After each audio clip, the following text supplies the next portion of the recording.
Okay, thanks for joining us. I'm here with, I'm going to get the names right, we've got Marco Spalding and Adrian Ross-Jones. That's Adrian right. is the lead actor, you're the director-writer, still young, fantastic, 20 minutes short, congratulations. Well, thank you very much. Welcome to Thank Fusion. you. Thank Nice you. to meet you. No, and thanks for your time. I've seen the film, yeah, it's a tough film in terms of, well, you tell us what the film's about. Well, so it's set in 2009, just as the British soldiers were coming out of Iraq. And it's about a man who comes back. He was in charge of a group of men over in Iraq. Then this is James, the role. James Shepherd, James the main role. yeah. And he comes back and he's riddled with guilt. He blames himself for losing his best friend out there. He's got this mad PTSD that's just ripping him apart. And to make it worse, he meets Ruben, this young kid who was the son of his best friend over in Iraq. This kid's just lost his dad. You know, he's struggling. He's not fitting into normal society. He's getting into fights at school. Yeah. So the two of them, in parallel, have their own kind of versions of this PTSD. Very, very different people. And at first, they don't really get on, don't really understand each other. But they kind of realize that they need each other and understand each other. And kind of the film's about their connection and them kind of helping each other through their shared grief, basically. And how? I mean, you, as I said, you're the director, but where did the kernel for this come from to write the story? Well, it's weird. So I saw Adrian in a play about 5 years before I wrote it, and he played a soldier with PTSD. And at the time, I just thought it was a brilliant play. Very different. It was I played a homeless soldier living on Hadrian's Wall. That was just going east to west, west to east, and helping people along the way. And the play was sort of based around a character who was a real character, a soldier called Christian Knott, who walked the coastline of Great Britain, professionally homeless, if you like, to raise money for Help Heroes. And so I ended up playing a sort of parallel character that in that play 6 years ago. Met Marcos. Marcos got the idea from the character that I played, and then 5 years later he approached me and said, would I help out? Yeah. And the rest is history. Was still young. Yeah. I wrote it for him, not knowing whether he would do it or not. And as soon as he got the script, he said, "Yeah, let's go for it." And that's how it kind of started. So did you have to do much research for this? I mean, loads. Loads. I mean, we were very lucky with our kind of military advisors. You know, we had Billy Billingham from Who Dares Wins. Right. He helped so much with the military research. You know, and with the PTSD stuff. I had a good interview with him where he just kind of took me through all of it. From the military, from the soldier side, from a personal side. I lost my dad when I was quite young. Right. And so both sides of this sort of tightrope were quite not easy to write, but it felt kind of natural. Yeah, no, absolutely. And it kind of just flowed out and quite after easily. we said first, second, third draft. Yeah. But we probably were into the drafts of the late teens, early 20s by the time it actually came to shoot. Yeah. And even when you were shooting, were you still honing it on? Yes, as absolutely, you were going? absolutely. And particularly from my point of view, playing James, 'cause obviously there's the two other characters in it. It was an ensemble piece. Yeah. You know, but obviously James is the kind of pivotal character within it. And Ruben, Ruben, absolutely, and that relationship, because they have a history, because he grew up with these people. You know, my character and Dutch, who dies, come from the same state. They all knew each other, so they've already got a history. Yeah. But that history's been lost. There is a little bit in the film, no spoilers given whatsoever. But you know, there's been there's been a 6-year hiatus where he hasn't seen me, and then, as he says, suddenly I'm back. Yeah. So you don't know where he's been. You don't know what he doesn't know where I've been. Doesn't know what I've been doing. Yeah. And when we came to shoot it, we just constantly went back to the dialogue and worked with Marcos. That was it. What do you want? Where do you want this to go? You know, it was like an assemble edit. So how do you, can I make the assumption you storyboarded this? Do you know what? I didn't, because I'm a horrendous artist. How would you storyboard and yet adjust on the way? Because I suppose you've answered my question, because I guess that would have been quite difficult. Luckily, Nick Milligan was my DP. He's just incredibly talented. Before each day, we'd come back and we'd talk through the script, and I'd kind of explain visually the kind of things we were going for. We mainly talked about coverage and how, you know, when these guys, because the whole film hinges on their relationship, and there's moments where they're getting along, and there's moments where they're completely at odds. We made a decision early on, when there's this rift between them, to shoot from outside the conversation. so cameras over the shoulders, moments of intimates where they're kind of getting along, we kind of come back inside. Yeah.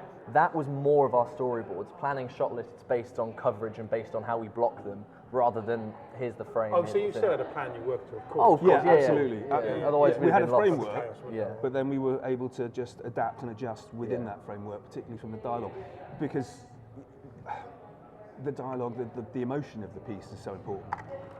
Where that's coming from, because that's really the story that's being told, isn't it? Yeah.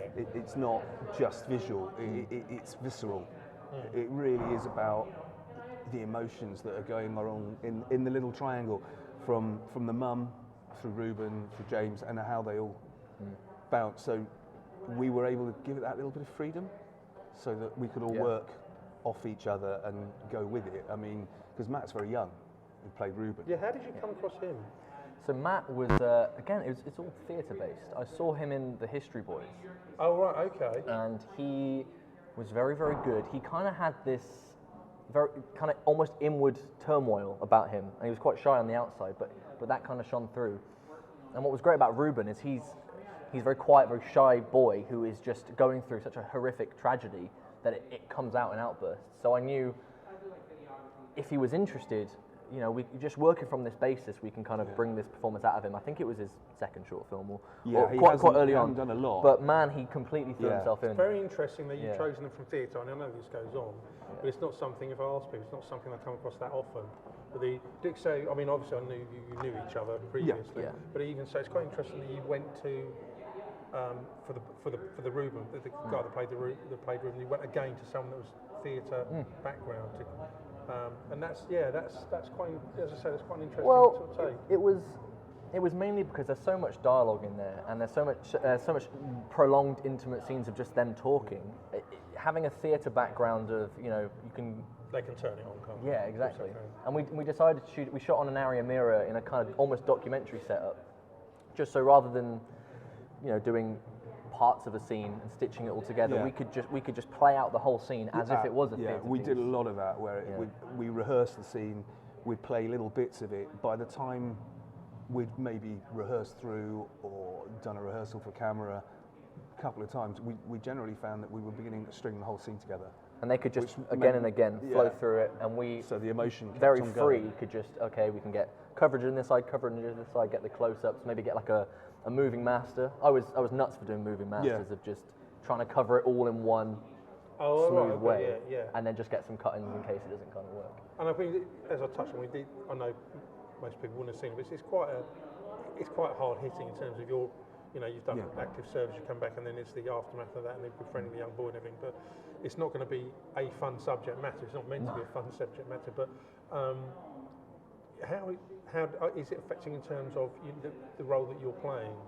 Because you're living someone's life, I guess. Yeah, I suppose 25 years of acting.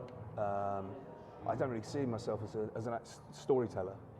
Working with Marcos, I knew that the script worked really well.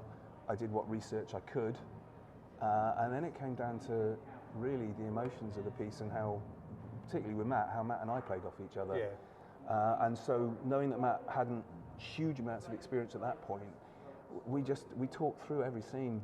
We went through every scene. I talked to some of the extras who were ex-servicemen themselves, who again have had their own issues.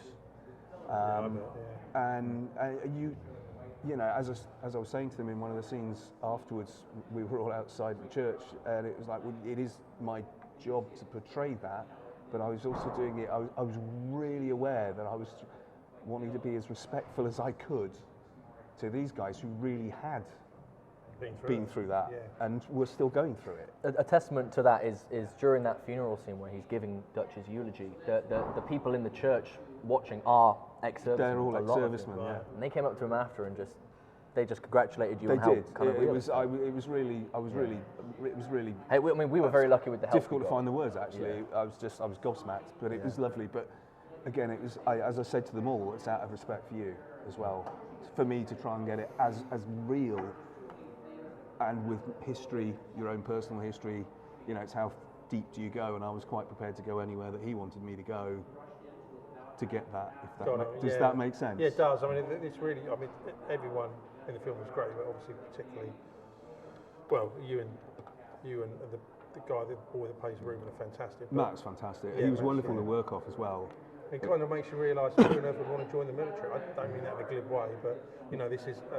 You look at these kind of films and you think these youngsters are going. You know, I know it's more prevalent. People know about this now, particularly things like Health for Heroes and other people that are working to bring this more to the fore. The devastating consequences of seeing active service, and you kind of wonder why anyone would want to join. Really. Exactly. So, you know, looking at it, I want my son can do what he likes to get older, but I hope he doesn't. Well, it's his personal choice. But you look at it and you think there is a payback if you have to see this. Absolutely. In particular nowadays, I think that, I mean, we were filming in a particular region of England where there's a lot of military. All of the Iraq stuff that you see in it, we had an advisor on that who... And this really happened. You know, all the kit we were using was real. Yeah. Or the skirmishing through houses, all of that's real from someone who has seen a great deal of active service. Yeah. So again, that impacted, because you're actually being told how to move, told where to move by someone who's done it, but someone's really done it a lot, and you're going, okay, I've got to, you know, you just listen, you focus, and you get on with it, and you do as you're told. In that respect, it was almost like being in the military. Yeah. But I completely agree. I've got two sons myself, 13 and 8, and if my eldest said to me he was joining up, I would quite heartfelt try and possibly convince him that well, the thing it is, might not, because it's not so much of a career anymore. No. And I do think, without it, but it's an opinion, that we do get a lot of young guys, and they're ending up in conflict situations, and they're coming back having seen a lot of stuff changed, and they're not getting the support. They're not getting the support. Yeah. What was fun about the film was because we could do the flashes to Iraq, and then we'd flash back to present at home. We kind of show that you never really come back, especially if you've seen the same things. That's what James Shepard's suffering from. PTSD. His mind is still there. Oh yeah, and it'll go on and on and on. It's not going to. We all know it's not going to disappear. Not if ever.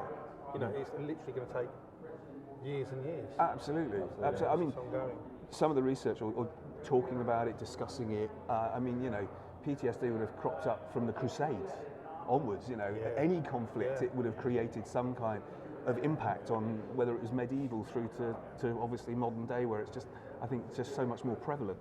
But what's lovely about the film is, though, that it does actually give you a kernel of hope.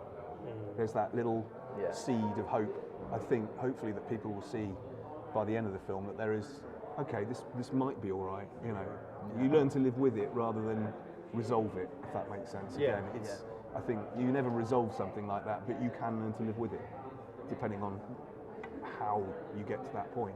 And what are you both working on something new at the moment? Not necessarily together, but have you got something in the offing? Well, it's interesting. So, still young. Very first draft was 98 pages. Right, so it could have been a feature. Because I was going to ask, I could see how this could have been a feature. Do you know what? It was supposed to be. The story, it is a feature. It's screaming to be a feature. And the thing that hurt me the most is trying to squash it into a short film. Yeah. I didn't want to do it. You know, we're losing so much. There's so much of the script that I want to put back in. And we did lose. We cut it and cut it and cut it. It's screaming to be a feature, not a short. So what I'm currently doing is I've got a couple of other little shorts that I want to make, try and either we use Kickstarter to fund this, and that was very useful. Trying to self-fund some smaller things. At the same time, I'm trying to put together the feature of this and somehow find funding for it. You know, because I think there's got to be an audience there somewhere who wants it. We are definitely heading towards collaborating on getting into being a feature. But until that time, I've got some shorts. You're going back into the theatre world for a bit as well, and so it's still. Well, you know, it's like any work. Anything. Well, no, it's a really good point. I mean, I remember I had a filmmaker contact me for our last festival in Warsaw, and he said, I'd really like to come over, come to the festival, you see, but I've got a problem. I said, what's the problem? He said, well, we're off this work and clashes. What are you doing? I said, take the work. It's a no-brainer, you know, because you've got to make A1 sunshine. I'm never going to encourage anyone to do that above or come to our festival, because you've got to do it. Yeah. Because I know it's a fickle business, you know, and you know. It's crazy business, absolutely crazy. But it was so. There's a lovely story to this. Is that this film was filmed in 2 halves, a year apart. God, yeah. Oh right, okay. 2.5 days into the first set of filming, as I run across the car park, my Achilles tendon snapped. Oh. And that was it. That's a job done. You know, hospital Because you're job. out for weeks then. Months. 12 you were out months. for 12 12 months. months. Yeah, 6 months in a boot and then 6 months learning to walk again. Because I mean, I didn't realise it's that serious. yeah, it's And massive. do you know what's weird is you wouldn't. I like to think you wouldn't notice when you watched the film that it was shot over about 6 days and With a year gap in a between. year gap in the middle. So was there? You weren't running awkwardly to cause this. No, It just happened. No, we blame the cameraman. He went for safety. He went for a second I take and it literally went. was jogging across the car Well, park. you just felt something go. And it's like being shot in the back of the leg. There's an almighty bang. No. You know, if you awful. accidentally snap an elastic band, Yeah. imagine that like 1,000 happening in the back of your leg. It was awful. Yeah. And there was actually a crack. Yeah, you hear it, you feel it. We've got the We've got it on- we've got a we've got take of the- it. we've got You a can take of it. It was awful. Yeah. But, And we stopped and we got me sat down, and after about 5 minutes I realised I was going into shock. And I was like, why am I going into shock? I've just done something to my ankle. Had a little feel around. On the one leg could feel a nice tight I know what you mean. tendon. Yeah. On the other side it was just jelly, and that was when I was like, Marcos, I'm so sorry, but I've got to go to hospital. And that was it, in a cast, job done. 12 months later, he's finished at Bournemouth Film School, he's gone to America, worked his way across America, came back, and 12 months later, the entire crew, to a man and woman, every single person came back, and we finished it. Did the last 3 We weeks. did it the last 3 days, Fantastic. which is great. I mean, that you know, Yeah. That's the kind of that's the kind of work. that's the that we kind of love hiccup doing. in a film. You know, you try and plan for things, you know, weather and things not going right, but you don't think, oh, we have to take 12 months out of this now. So. No, that's great. Honestly, guys, thank you so much. Oh, Thanks, thank Marcus. you. Thank you. Ah, pleasure. Cheers. Very, Thanks very for nice to meet you. No, thank you very much. It was just wonderful. Oh, great. Great. Great, thank you so Thanks much. for Cheers. taking the time to come and see us as well. Yeah, that's Absolute good. pleasure. No problem.